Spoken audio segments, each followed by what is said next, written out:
Bonjour, bonsoir, boa tarde, mbote, ani.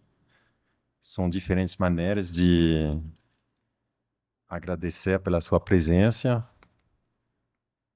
Sou Philippe Lacour, professor de filosofia no departamento aqui na UNB, dos organizadores desse evento. Agradeço pela sua presença.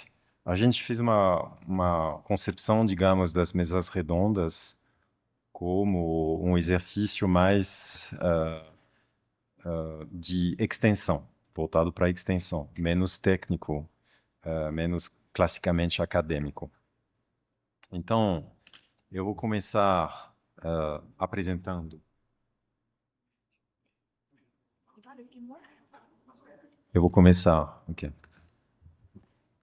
Apresentando aqui os meus colegas. O professor, lá na esquerda, Auguste Nsonsissa, é professor, já foi apresentado, então eu vou ser mais breve. Ele é professor de filosofia na Universidade Marine Ngouabi, na República do Congo, e também é associado a um laboratório do CNRS na França e a Universidade de Montpellier. Ele é professor titular do CAMES, que é a rede francófona internacional na África, e presidente do Conselho Científico da Sociedade Congolesa de Filosofia. Bom. A professora, na minha esquerda também, Florence Botti, é professora na Universidade Alassane Ouattara, em Bouaké, na Costa do Marfim. Ela ensina e pesquisa nessa universidade e é autora de vários artigos científicos sobre epistemologia, ética, filosofia das ciências biomédicas. Finalmente, o Christian Quadio Yao, na minha direita. Ele é também professor de filosofia na Universidade Alassane Ouattara, de Bouaké, também na Costa de Marfim. E ele é pesquisador, autor de várias publicações científicas sobre filosofia das ciências biomédicas, saberes endógenos ou locais africanos, e ele também é escritor de textos literários na Costa do Marfim. Então, para apresentar a forma da nossa mesa essa noite, eu direi que, em vez de passar a fala para cada aqui professor ou professora durante 20 minutos, eu sou mais a favor de conversas mais interativas entre a gente e com a sala, porque até agora o público mostrou um grande apetite de discussão. Então vamos interagir e respeitar esse desejo. Eu diria, para dar um quadro a esse debate, digamos, que não é apenas uma questão de época, é também uma interrogação pessoal.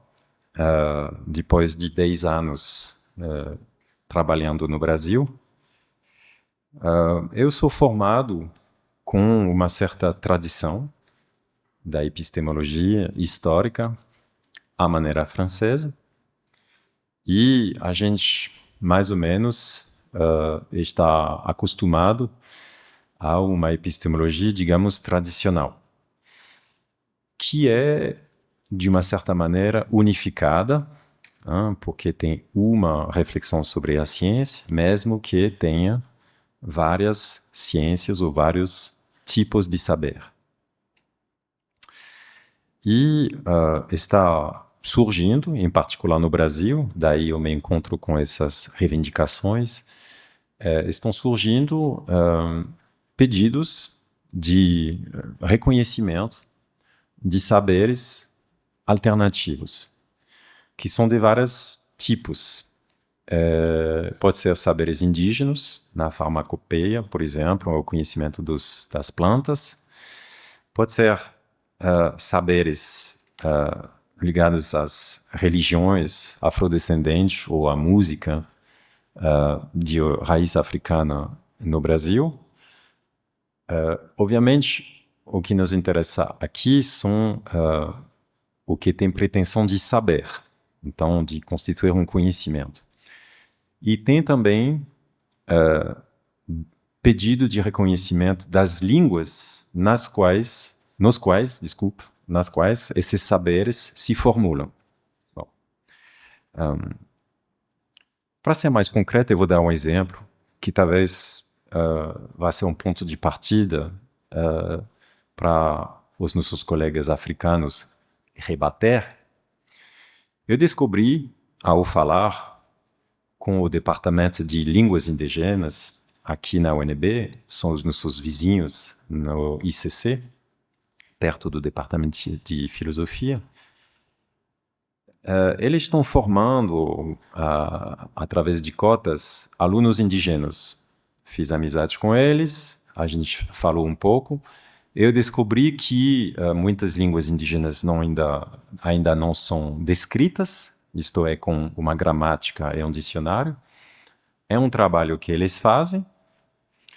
E quando se formar, eu vi eles crescer, se tornar alguns doutores ou até professores, eles voltam para as aldeias para ensinar a língua deles, doravante documentada, isto é, com livros. Faz que essa língua vai poder continuar a viver. E a próxima etapa, eles me falaram, é a consignação, a escrita dos saberes locais, em particular sobre as plantas. Só que eles enfrentaram uma dificuldade, que é clássica na teoria do saber, mas que tem uma importância particular nesse caso. A dificuldade tradicional é a escolha entre disseminar o saber ou reservar. Então, exoterismo ou esoterismo. Basicamente, esse saber das plantas interessa muitas multinacionais da indústria farmacêutica e biomédica. Então, eles já têm contatos de muitas pessoas que querem conhecer as plantas da Amazonas para transformar e fazer dinheiro. E eles têm esse saber das plantas. Aí eles decidiram consignar esse saber na língua deles, para reservar esse saber às pessoas da comunidade. Okay? Faz pensar um pouco numa forma de delimitação quase jurídica. Hein? Bom, então isso me interpelou, não? Eu estava pensando interpretar esse fato e poderia ser um primeiro tópico de discussão. Será que tem, da mesma maneira, saberes tradicionais preciosos que merecem, ao mesmo tempo, ser preservados e, digamos, com uma certa segurança, divulgados com uma certa precaução, ou até não divulgados, né? E qual é a legitimidade desse gesto? Então, eu gostaria talvez de lançar a discussão na forma de várias questões para os meus colegas. Primeiramente, não é tão óbvio, do ponto de vista da epistemologia, valorizar saberes locais. O que isso quer dizer? Se considerar que tem várias famílias de ciência, como as ciências formais, as ciências da natureza, que são formalizadas, as ciências da vida e as ciências humanas e sociais, não é preciso saber muita epistemologia para se dar conta que a relativização local do saber não vale para as ciências formais. Não existe uma matemática que é só válida para os africanos ou as pessoas da aldeia na Amazonas, em comparação com os indianos da Índia, por exemplo.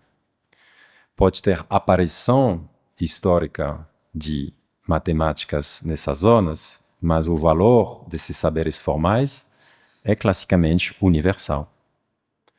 Então, isso seria, não vou detalhar para todas as ciências, mas já é um argumento para resistir ao aspecto óbvio e sem contestação do saber local.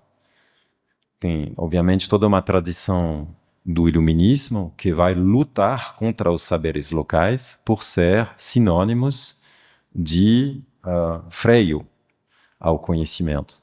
Okay? Então, isso seria a minha primeira pergunta. É legítimo quebrar a unidade da epistemologia para dizer, do lado do saber ocidental, por exemplo, ou por que não chinês, teria um saber tipicamente africano ou congolês, ou um saber da América Latina, ou, por exemplo, do Paraguai, ou não é legítimo?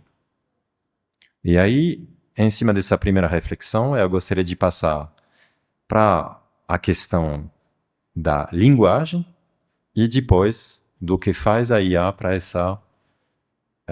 essas reivindicações, okay? Se ela ajuda ou não. Então, são 3 camadas, por assim dizer, de reflexão, que eu espero ser da mais aparente para a mais profunda, e já gostaria de saber se vocês quiserem reagir a essa primeira pergunta. São legítimos epistemologicamente os saberes locais? Bien. Bonsoir à tous. C'est un réel plaisir pour moi d'être à cette table ronde. C'est mon 2e passage. Et la problématique que soulève Philippe est tellement importante pour nous, Africains, quand on parle de savoir ou sciences endogènes, que cela mérite à plusieurs niveaux d'être examiné avec beaucoup de sérieux. Alors, je voudrais commencer mon intervention en plantant un décor. Le décor qui appelle à un regard beaucoup plus perçant sur la rationalité occidentale qui, depuis longtemps, a formalisé la connaissance et a imposé des clichés ou des vérités presque arrêtées pour pouvoir s'imposer aux autres types de connaissances, particulièrement les connaissances africaines, qu'on pourrait peut-être abusivement appeler savoir endogène, mais moi je pense que ce sont des sciences au même titre que la science formelle. Et ça a été le plus grand débat de Paulin Otonji. Alors aujourd'hui, il faut comprendre que la science formelle ou encore la rationalité occidentale a bel et bien montré ses limites sur tous les plans, que ce soit sur le plan écologique, avec les grosses crises environnementales qui secouent le monde entier, sur le plan économique, sur le plan social et autres. Et donc, ce qui attire mon attention, c'est que moi, en tant qu'Africain, africano, como alguém que vem das profundezas da África, seria entender que existe saberes que dão ritmo à vida social e que hoje ainda tem a capacidade de resolver problemas existenciais e que a ciência formal, dita formal, não consegue. Assim sendo, eu gostaria de falar de um saber endógeno do meu povo, o povo Akan. Eu falei sobre isso ontem. Esses saberes endógenos são chamados de Ungoiman. Ungoiman, de forma mecânica ou literal, quer dizer o que está por ser conhecido. É, portanto, uma ciência que aborda vários elementos que eu não quero citar para não alongar a minha intervenção, mas que tem a capacidade de predição que permite a esse povo Akan saber, e eu posso assegurá-los em 100% disso, sobre o que vai acontecer. E quando uma figura emblemática do povo Akan fez sua migração do Ghana para a Costa do Marfim, esses Akotô, como chamamos nosso povo, que eram os detentores desses saberes. E isso fazia com que eles tivessem esse poder do que vai acontecer, do que aconteceria no futuro, e isso fazia, inclusive, com que eles decidissem qual o caminho deveríamos tomar, porque eles conheciam os eventuais inimigos que poderiam nos alcançar. Quando eu vejo tudo isso, eu fico com vontade de falar como o meu professor sobre esse conceito de alterracionalidade.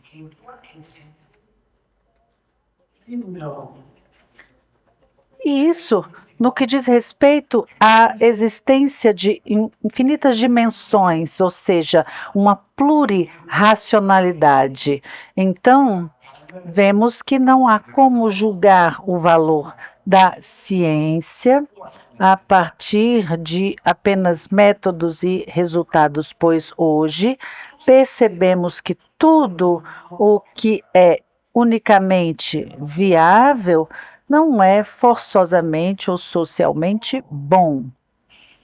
Ora, com as ciências endógenas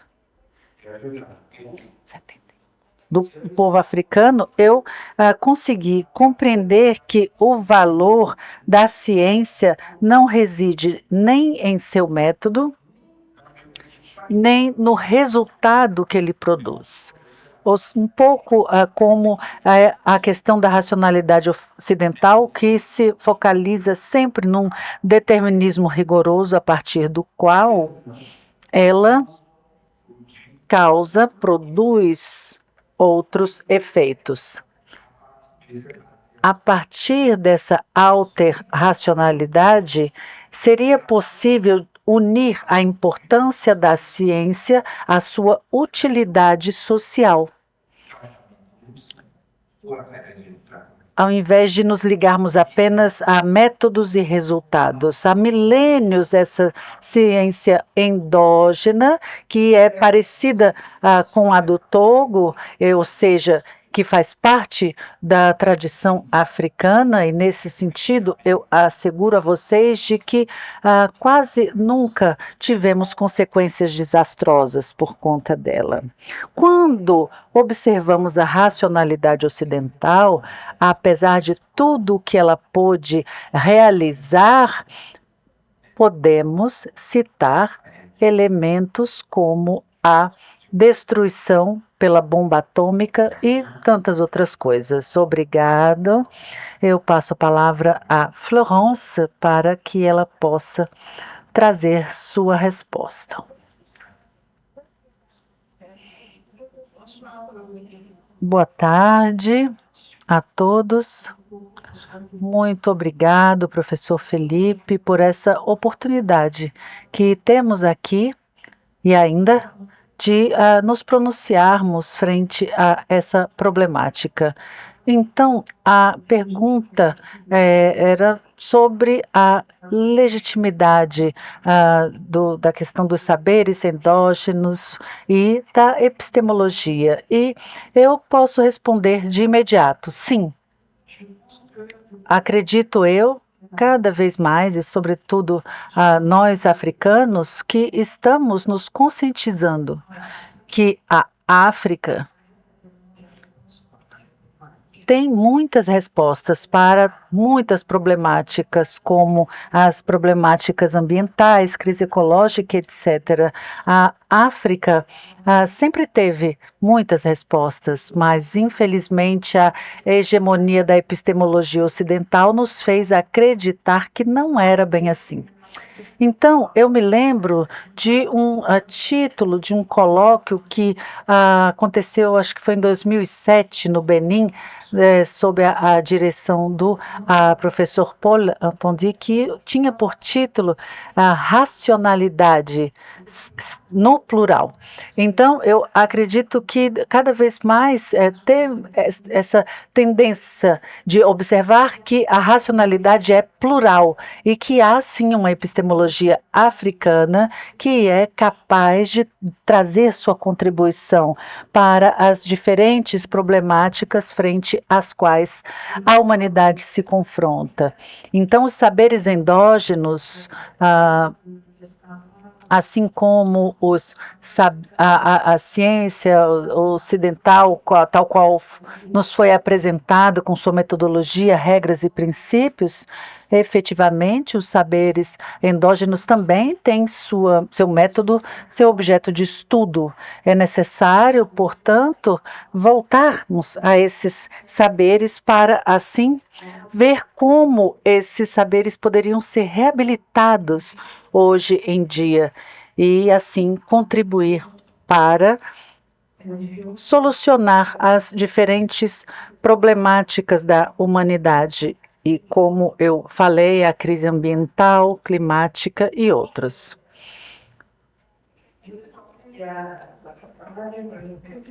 Acho que cada vez mais essa perspectiva que está em voga, ou seja, a agrofloresta. E falando de crise ambiental, certo?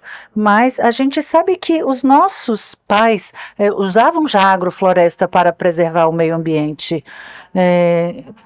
Ou seja, não temos que sair cortando todas as árvores, etc., coisas do tipo. Então, os nossos antepassados, eles conseguiam em uma mesma parcela de terra, eles fazerem vários cultivos e sem precisar agredir o meio ambiente.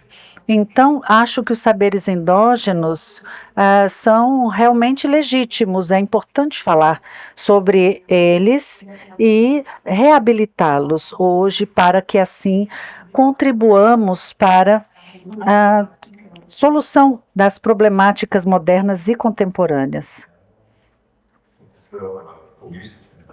Professor Augusta, podemos ter a sua opinião?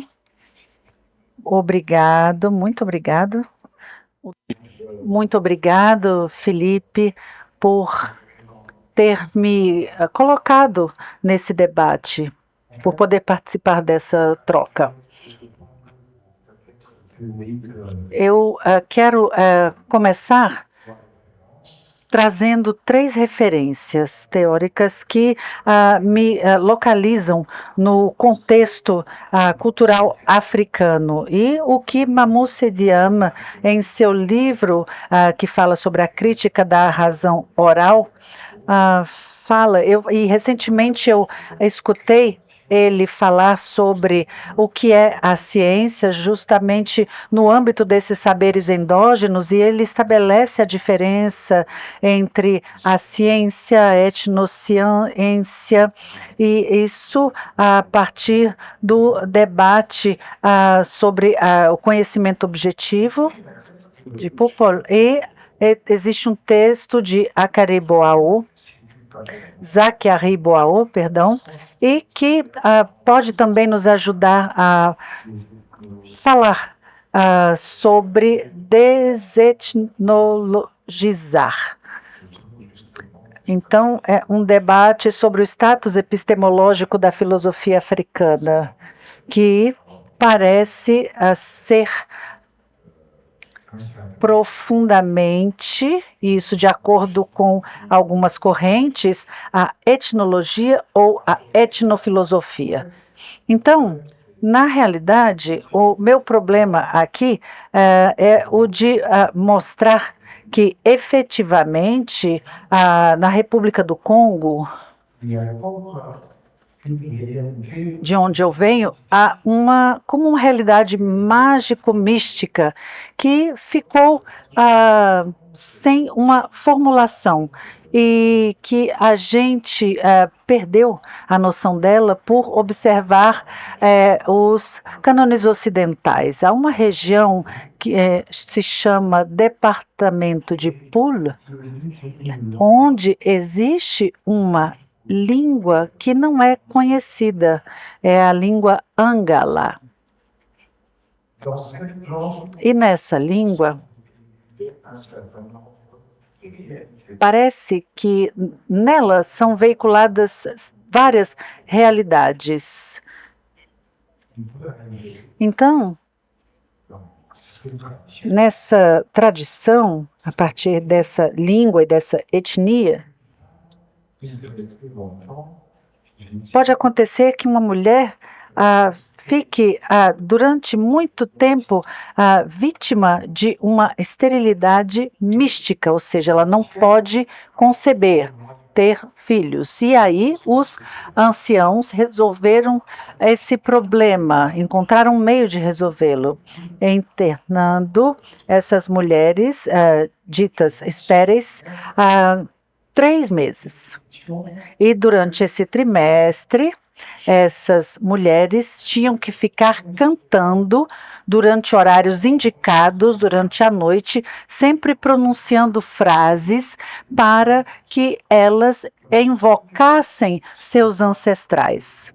Cada uma tinha que ficar falando o nome dos seus ancestrais, dos seus avós, bisavós, a noite toda, para que eles fossem chamados, a partir dessa magia mística, eles seriam chamados como médicos por excelência. E aí, no final, uma festa bem grande era organizada, mas que só acontece tarde da noite, 2 horas da manhã. E durante essa festa, todas essas mulheres que ficaram internadas lá, elas têm que emitir palavras místicas e cantar, e tipo num ritmo estabelecido. À medida que elas cantam e pronunciam as palavras, tem um percussionista que bate o tantã, tom-tom, para criar uma harmonização entre o que é dito, cantado e a dança que acompanha tudo isso. E o fato de respeitar esse ritmo traz um efeito positivo nessa esterilidade da mulher. Então, isso mostra que esse saber mágico-místico não está escrito em lugar algum. Então, ele forçosamente escapa do que nós chamamos de racionalidade ocidental ou racionalidade trítica. Então, o desafio que nos é imposto, e isso em termos também de escrita musical, é fazer com que essa prática se torne algo cultural, habitual e que integre as nossas práticas, nosso linguajar, nossas práticas tradicionais. Obrigado. Bom. Passando agora para o tema da linguagem. Esses saberes endógenos, esses saberes locais, eles têm uma formulação que muitas vezes se faz numa língua que também é local. Então, temos que valorizar essa língua também na educação. E como? Okay? E isso é um aspecto crucial nos países que são multilinguais, que são a grande maioria no mundo. Okay? Por exemplo, a África do Sul tem 11 línguas oficiais, tem mais de 100 na Índia, mas para permanecer na África, eu vou perguntar de novo o que a gente pode fazer ou deve fazer dessas línguas locais e como na educação aos meus colegas aqui. De novo, resposta de 5 minutos para ter uma terceira roda de conversa. Bien, merci. Obrigado. Todas as ciências obedecem expressões de linguagem. Para ser um matemático, por exemplo, você precisa saber decodificar a linguagem matemática. Para ser um físico, a mesma coisa. E, portanto, em nossos países, para que tenhamos conhecimentos ligados aos saberes endógenos, é necessário conhecer a linguagem dessa ciência. Eu falei há pouco do Ongoiman, que é um saber que faz com que o povo Akan possa prever, ou pelo menos se projetar frente ao futuro para saber o que vai acontecer. E existe também uma linguagem que subentende esse saber endógeno, mas que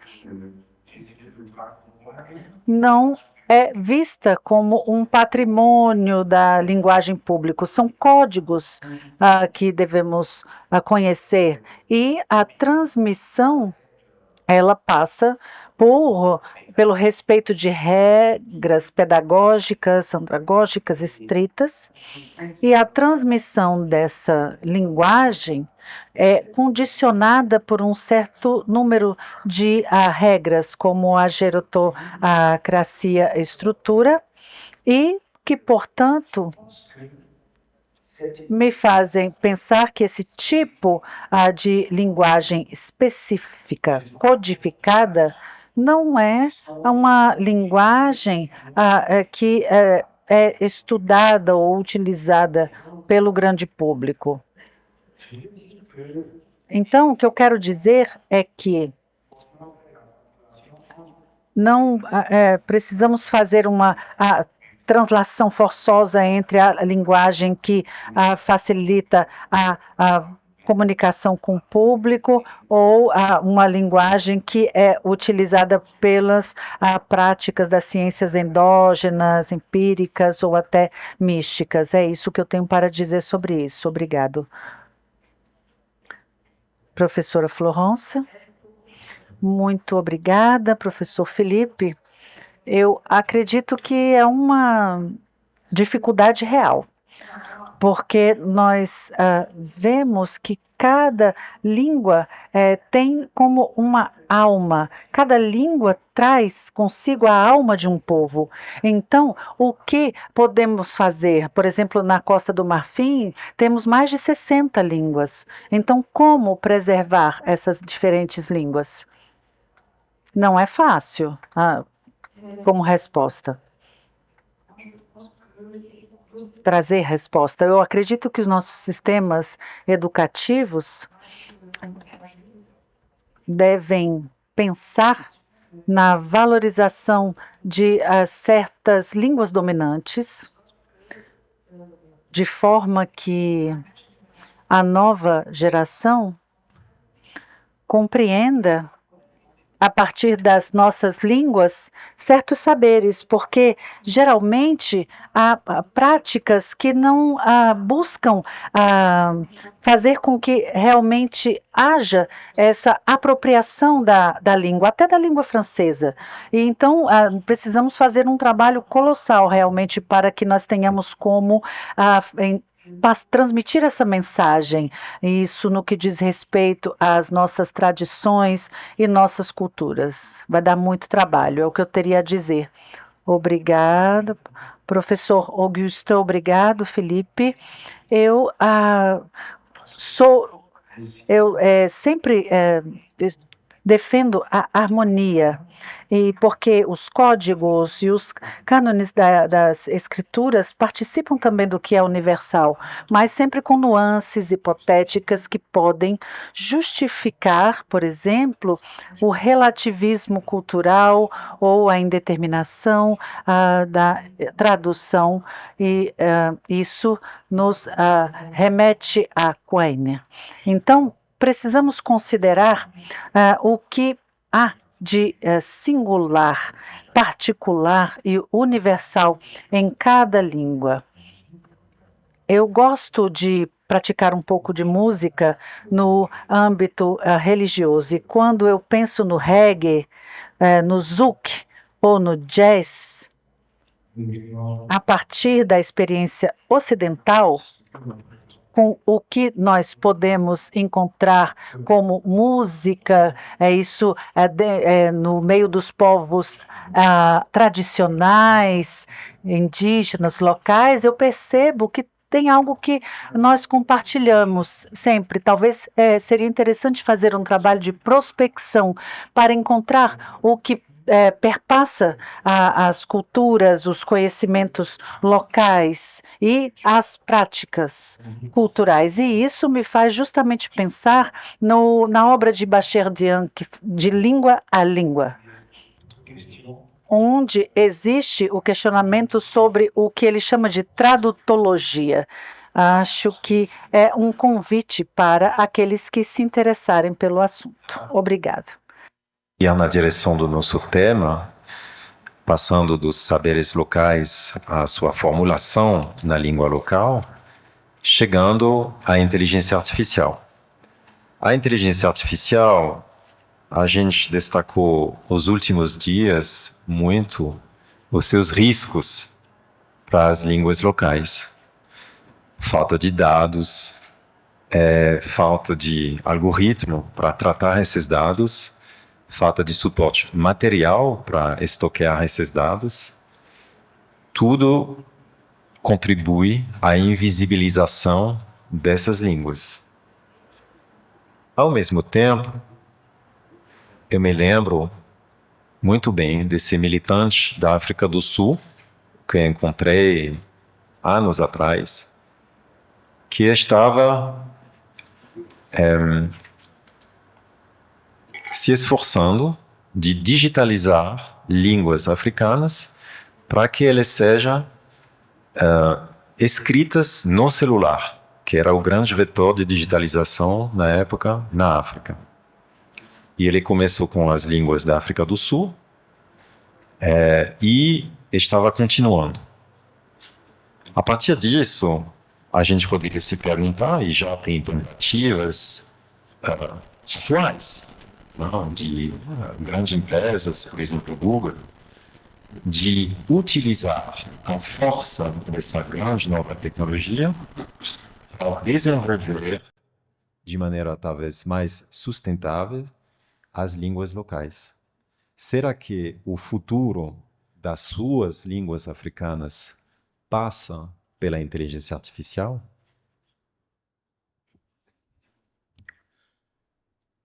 Bien, je vais adopter la méthode, je dirais, a priori.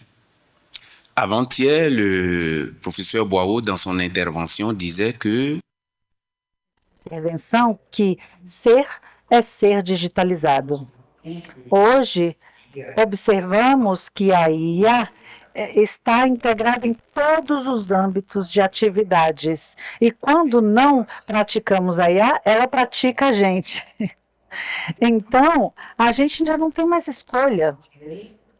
Ontem, eu falei sobre um assunto que eu acho bastante importante, sobre o povo Akan e sobre a perenização da a palavra à luz da inteligência artificial. Então, torna-se evidente hoje que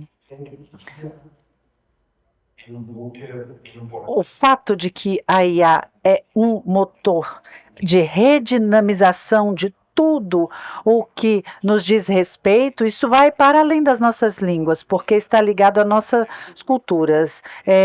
Em 2022, nós estávamos num colóquio no Togo, e aí um professor super tradicionalista estava explicando que todas as vezes que ele tinha que ir a um grande evento, ele tinha que se prostrar, se inclinar diante do Deus dele. E quando ele foi para a Europa estudar, ele ficou mal, porque quando ele toda vez que ele tinha que participar de um grande evento, ele não tinha como realmente se inclinar diante do Deus dele, porque ele achava que o Deus dele não estava lá. Mas o achado dele foi que o Deus dele foi digitalizado.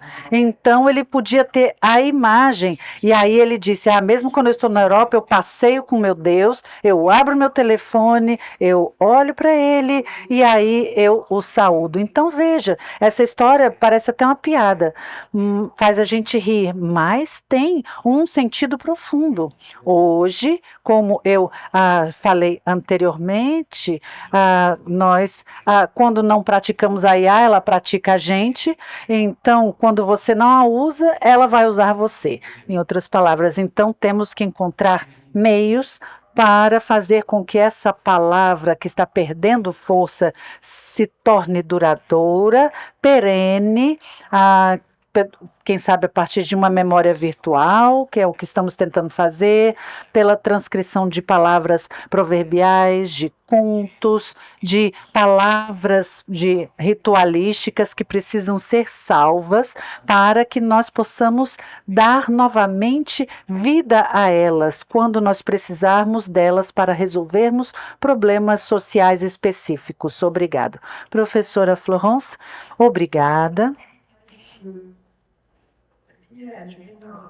O que eu posso dizer é que a IA é uma bela oportunidade, em todo caso, para que possamos preservar, não tudo, mas pelo menos em parte a nossa língua local, porque nós estamos perdendo e as novas gerações não estão mais tão conectadas às nossas culturas e tradições.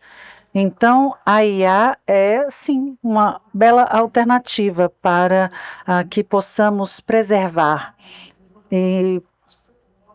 várias das nossas línguas, porque para mim a dificuldade reside em poder conceber IAs que poderiam realmente se adaptar, se apropriar de nossas culturas, se apropriar dos nossos contextos culturais.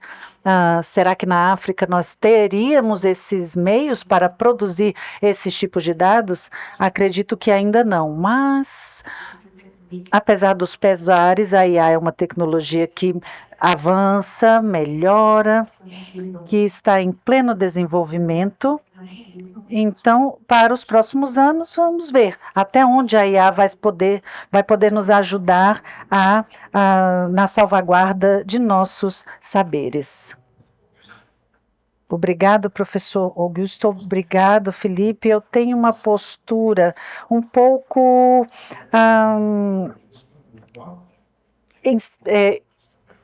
em cima do muro, com nuances, digamos assim.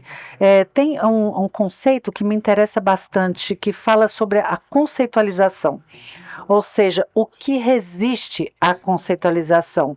Então, esse autor tenta mostrar que nós podemos passar do conceito ou do conceitual ou do não conceitual, ou seja, a gente pode passar do conceitual ao inconceitual. Por isso ele tem a teoria da inconceitualidade. E ele fala de um autor que conhecemos bem, Hans Blumenberg, que nos convida a observar, apesar do artificial de hoje, o que é real e realmente real.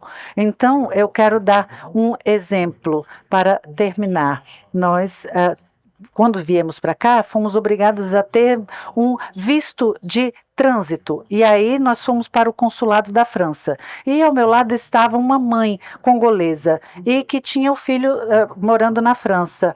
E aí ele ligou, ela ligou para ele e falou assim: então, você pode se conectar comigo para esse telefonema? E aí a mãe falou assim: eu tenho que fazer um pagamento eletrônico, artificial, eu não sei fazer isso. Quando o filho ligou para ela, ela disse: olha, eu não sei como pagar desse jeito.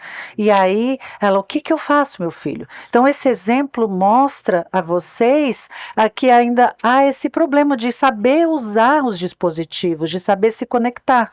Então, frente a um mundo que parece tão conectado, vemos aí uma mãe apresentando suas dificuldades. Então, isso aí é, nesse caso, o exemplo do inconceitual. Então, como traduzir essa dificuldade para trazer soluções a partir de uma ferramenta que ela não tem domínio? Então, é ainda algo a ser pensado. Obrigado. Terminamos assim a introdução a um debate que desejamos ter com o público também. Temos um bom tempo, né? 30 minutos. Então, eu sei que tem pessoas que estão querendo reagir. Temos aqui duas pessoas que estão passando o microfone. Temos uma primeira pergunta aqui. Eu vou só pedir, por favor, fazer perguntas curtas e falando lentamente para permitir a tradução.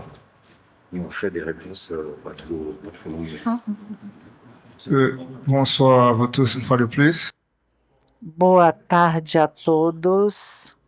Eu teria mais um comentário, ao invés de uma pergunta, e algumas observações que eu gostaria de fazer. E a primeira diz respeito aos saberes locais. Eu não sei se todo mundo aqui sabe, mas o Haiti é a primeira república do mundo que alcançou a sua independência em 1803.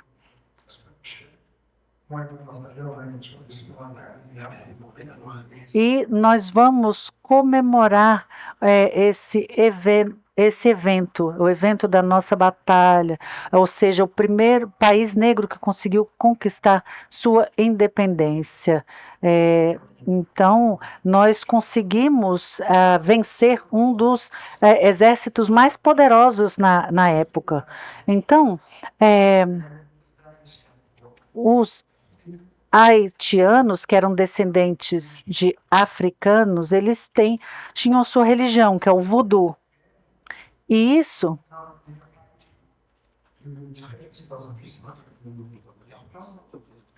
nos permitiu vencer um país tão forte como a França, e nós temos, portanto, conhecimentos, o ritmo, e no voodoo também temos essa coisa do ritmo do tambor.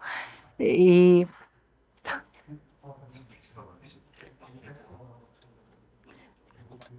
muitas pessoas duvidaram mesmo que um país de negros pequeno pudesse vencer um país tão poderoso como a França. Então, nós vemos a riqueza do nosso país, mas nós, haitianos, temos também como língua, além do francês, o creole. E ele é falado no âmbito rural, em várias localidades. E aí, o ano passado, nós começamos a implementar o creole como língua oficial nas instituições, nas escolas, pouco importa se é primária, ensino médio ou universidade, para que os jovens possam entender as nossas origens, porque quando falamos da perenização de uma língua, a proteção dela, todos precisam entender a importância dela. Então, sabemos que não são todos os haitianos que conseguem se expressar em francês. Em contrapartida, o creole é muito conhecido. E com relação à IA e a essa realidade, nós vemos que as IAs estão aprendendo os idiomas e nós vemos a importância de utilizar a IA para esses saberes locais e para o aprendizado de idiomas, mas sempre haverá restrições, limites. Por exemplo, você pode escrever uma frase em francês e daí você pede a ferramenta de tradução para traduzir para o creole. Sabemos que nem todas as expressões vão ser bem traduzidas, então a gente ainda vê uma fragilidade aí. E se eu falar com um haitiano algo em creole, provavelmente ele vai entender. Mas se eu pedir para a IA, ela não vai conseguir fazer isso. Então, ainda há limites. E são só comentários, não são perguntas. Eu gostaria de ouvir vocês a partir desses comentários. Muito obrigado por essa iniciativa, professor Lacour. O que eu fale agora seja mais um comentário do que uma pergunta, talvez complementando o Lacour, que ele falou sobre os conhecimentos indígenas acerca da flora, da fauna, né? E eu talvez puxo aqui que falar de conhecimentos locais é também falar sobre conhecimentos filosóficos, políticos e sociais desses próprios povos, né? Quando a gente fala desses povos, a gente fala de grupos que estão resistindo à atuação do Estado, inclusive, enquanto o Ocidente se pergunta sobre a validade ou a legitimidade desses conhecimentos, esses povos têm resistido justamente por meio dos conhecimentos tradicionais. Inclusive, eu trago aqui que décadas atrás, ou até hoje mesmo, na verdade, acreditava-se que os povos situados no território brasileiro seriam extintos, seja por extermínio de suas vidas por meio da violência estatal, seja pela ideia de que esses povos seriam engolidos pelo Estado. Então, eu vejo muito essa discussão conversando sobre os conhecimentos que os povos indígenas têm mais relacionados à biologia e a conhecimentos vendíveis, né? Conhecimentos que podem ser traduzidos em produtos que depois são traduzidos em dinheiro, mas também é muito importante reconhecer que esses povos têm sua própria filosofia, e uma filosofia que tem, enquanto o Ocidente se pergunta sobre essa legitimidade, os povos indígenas estão vivendo há 500 anos sobre essa violência estatal por meio desse conhecimento que está sendo duvidado até hoje. E talvez também eu queira falar um pouco sobre trazer uma frase do Walter Benjamin sobre a tradução, que de certa forma pontua um pouco até que ponto a tradução seria a resposta. Walter Benjamin ele cita assim: um bom tradutor é aquele que trai a língua de destino e não a língua de origem. Antes de passar a falar para os meus colegas, gostaria de dizer que nessa pergunta eu não posso não observar um pressuposto, que é que os saberes endógenos eles seriam necessariamente bons. Eu conheço saberes locais que não são bons e são objeto da crítica clássica do iluminismo. Eu vou dar um exemplo que eu conheço do Egito, quando morei lá, é o saber local sobre a excisão, que não é uma prática muçulmana, é uma prática que vem da região do Nilo. Então, a gente vai valorizar esse saber só porque ele é local? Eu acho que tem uma pressuposição a ser questionada também do ponto de vista de um filtro, inclusive das próprias pessoas, que pode mudar de opinião sobre o assunto. Eu gostaria de saber se você quiser reagir a essa pergunta do nosso colega aqui. Bon, d'accord, excusez-moi. Moi, je... Eu gostaria de dizer que não temos que pensar que tudo, as nossas línguas locais, tudo deve ser preservado. Por exemplo, no meu país tem uma prática ancestral que é a mutilação genital. E que eu acredito que temos que tomar cuidado com essas práticas. Claro, vamos preservar o que temos que preservar, mas não vamos preservar o que é menos ético. Então temos esse trabalho de filtrar, como o professor falou, que temos que julgar e vamos preservar o que temos que preservar, que vai no sentido do amelhoramento da nossa humanidade. Aperfeiçoamento da nossa humanidade. Muito obrigado, professor Felipe, o professor Sunsissá, o professor Bunti, o professor Cristian, pelas intervenções. Eu gostaria de me pronunciar sobre a questão desses saberes endógenos. Eu acredito que tem uma certa co-construção ou de tecnocriações, às vezes com as línguas, com os saberes endógenos. Eu gostaria de citar o exemplo do professor da Costa do Marfim, Mustafa, que inventou uma ciência que nós chamamos indicametria. Pelo momento, seguindo os cânones da racionalidade, de não ser uma ciência. Portanto,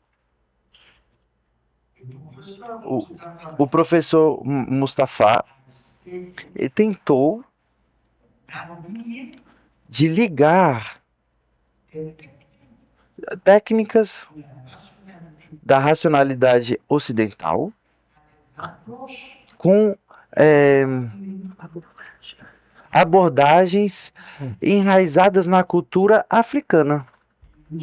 Ele utiliza um conceito que nós chamamos o conceito de Sebayati, que nós podemos qualificar como uma força vital que dá a vida a todas as entidades. Nas perspectivas da indicametria, cada entidade que porta um nome recebe uma dose de energia que influencia a sua realidade fenomenal. E a partir dessa invenção, ele tenta, eu não vou dizer nem tenta, ele demonstra o que nós conhecemos do mundo físico, do mundo visível, que constitui somente 42% e 58% do que é invisível. Ele pega, por exemplo, é um projeto que tem um nome. Quando fazemos um estudo técnico de um projeto, avaliando a maioria das variáveis, o que justifica que o projeto vai dar errado, mesmo mesmo analisando todas as variáveis. Então, eu tenho que notar que o professor Mustafa, ele fez economia. Então, e na economia tem modelizações, modelos de projeto que são elaborados a partir de várias variantes para poder justificar a validade do projeto. Então, quando ele chega na sua conclusão de 58% do invisível influencia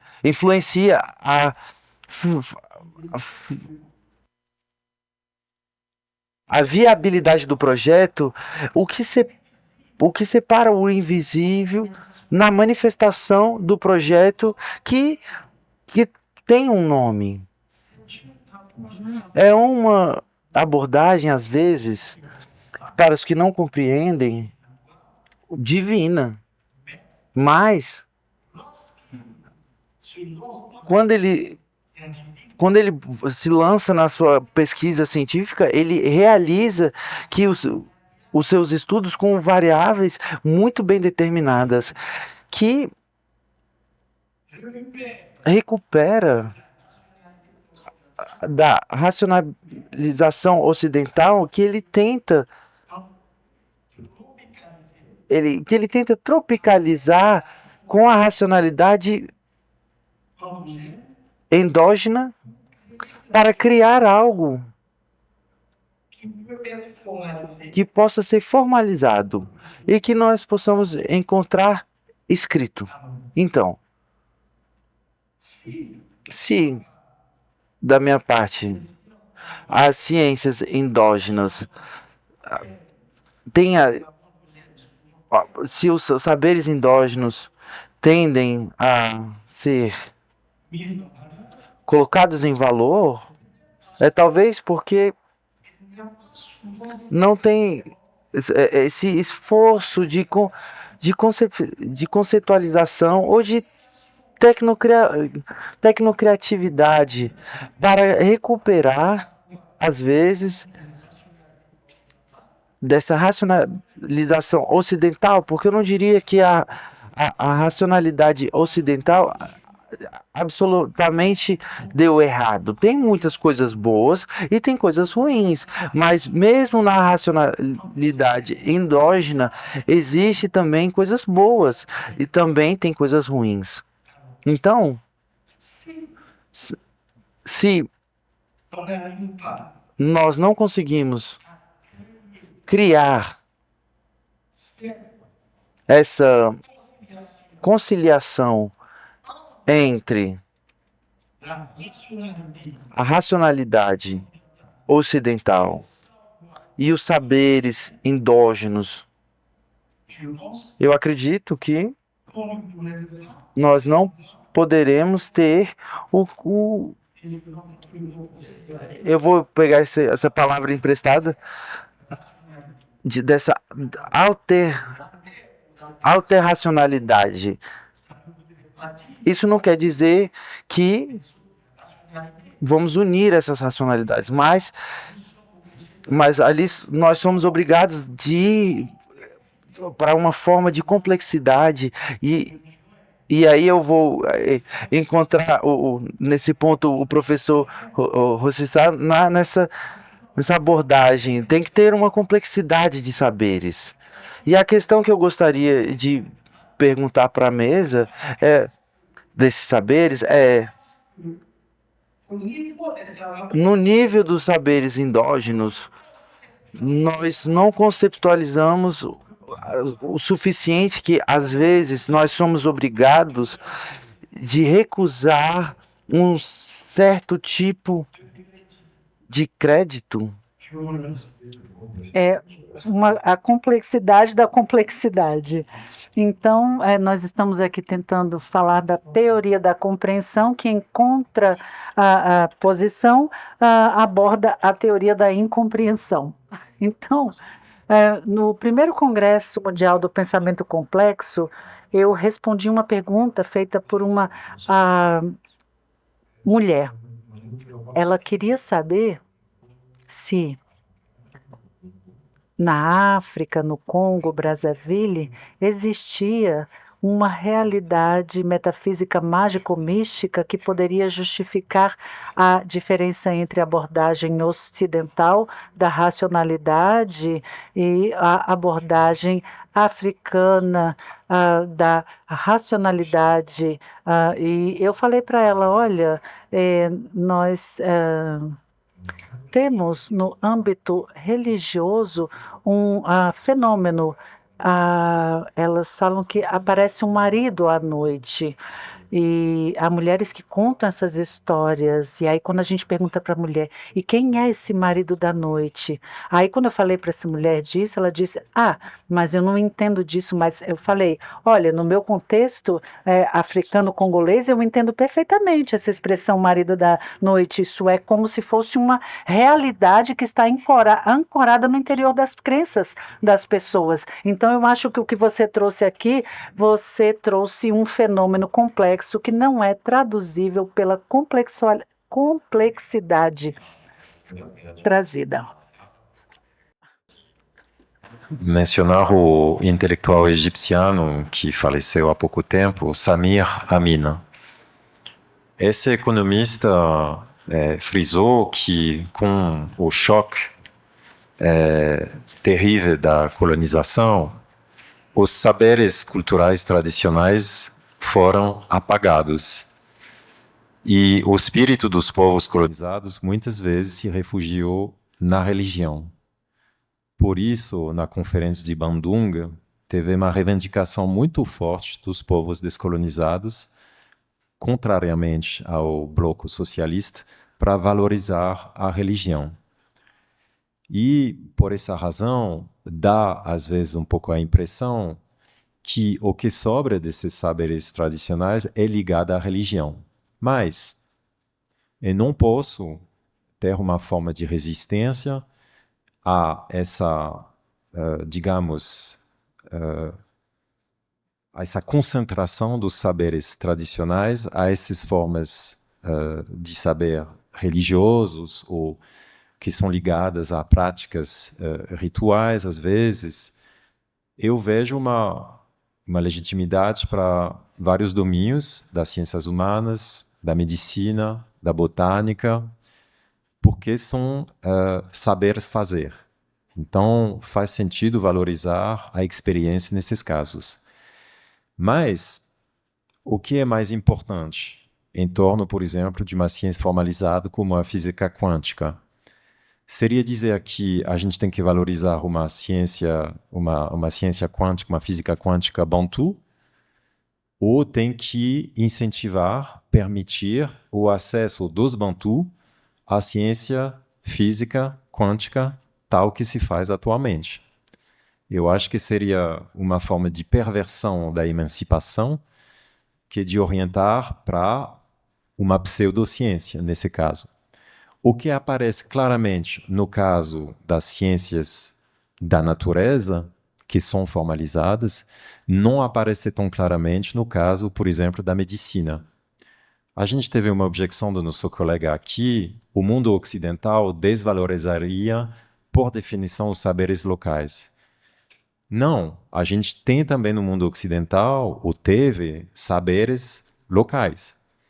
Alguns foram destruídos e foi errado. Outros foram destruídos porque era superstição.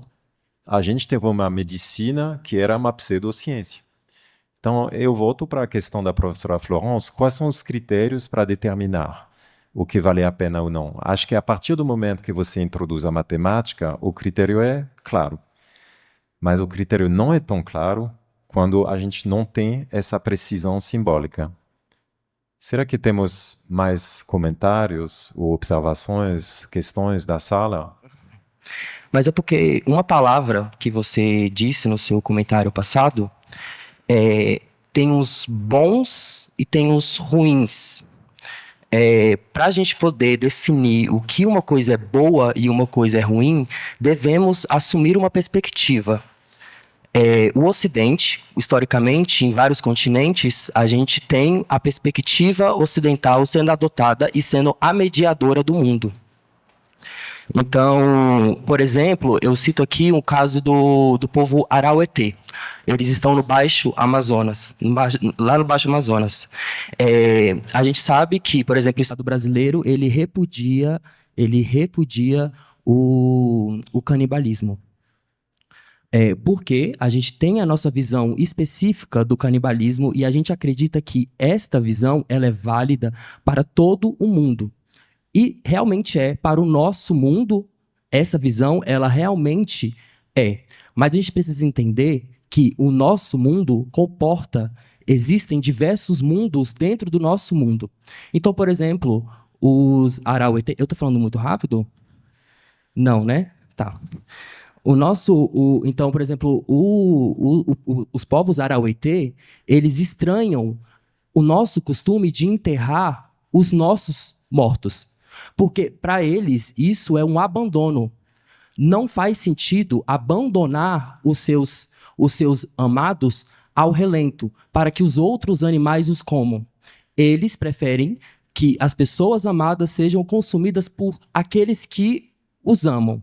Então, analisando esse caso, como que a gente pode falar que isso é bom ou é ruim? Para a gente poder dar esse valor de bom e ruim, devemos pegar a nossa perspectiva, a nossa ideia de mundo e aplicar a todos. Então, o que seria ético e o que não seria ético a partir disso? Esse é talvez meu questionamento. Merci. Je rebondis encore sur la question de la traduisibilité. Visibilidade.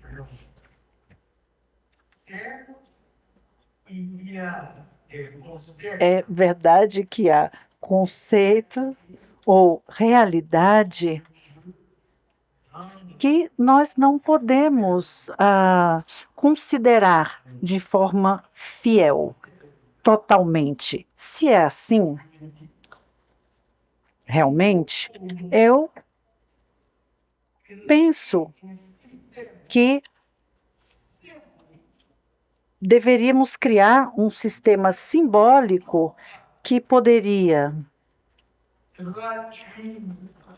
não somente traduzir de forma absoluta a realidade, mas que poderia nos permitir entender, captar um conjunto de correlações dessa realidade, tendo em vista a necessidade de observá-la, apreciá-la a partir do seu contexto. Geralmente, quando tratamos de determinados contextos religiosos, eu penso que para compreender esses textos e as escrituras, por exemplo, o contexto da Bíblia, não podemos simplesmente pensar fora do contexto. Não, você tem que mergulhar no contexto para entender a tal realidade. Assim sendo, se esses trabalhos não tivessem sido feitos pelos judeus para poder fazer com que certas pessoas pudessem realizar essa tradução, ainda que toda tradução é também uma traição, nós não teríamos como obter determinadas interpretações da realidade bíblica. E quando observamos a Bíblia a partir de sua tradução, e isso a partir dos textos judaicos, vemos que eles fizeram o esforço de ir contactar a realidade hebraica para tentar fazer essa tradução.